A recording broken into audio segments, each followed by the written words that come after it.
Welcome to another episode of Finance Friday. Unfortunately, or fortunately, or gratefully, it's the last day of the year 2025.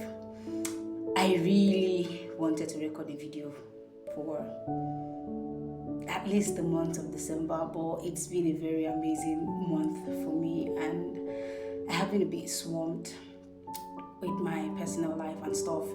And so, for my community people, I just thought to, give you one more video before the year ends. And in this video, we want to reassess 2025.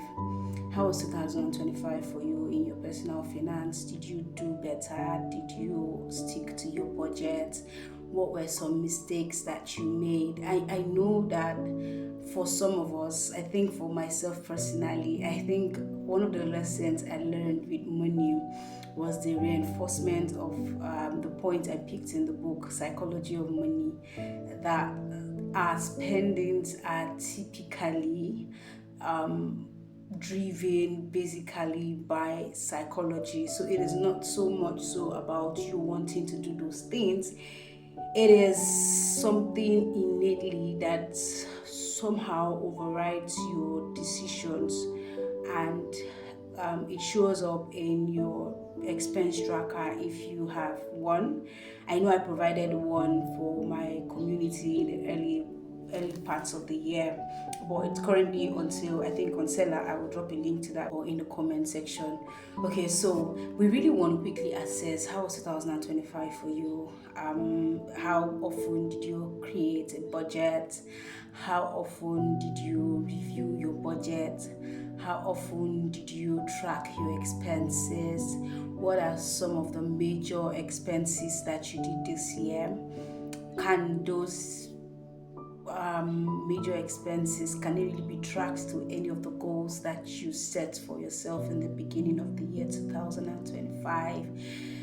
Yes, there are so many mistakes that has happened, and to a great extent, I know that when we make mistakes when money is concerned, it's not because we wanted to make mistakes. It's just a warning for you. For those of us that had a tracker that tracked our income, tracked our expenses, it's just something to remind you that no matter how much determination you have, muster, if you don't revisit it and make a point to stick to your budget, those goals are just goals when they are nothing to guide you in that direction. So quickly, I think I want to quickly talk about some of the things, some of the trends I noticed in the year 2025 with different people and their personal finance. And one of those things is that many people bought the things that they didn't want because of fast fashion.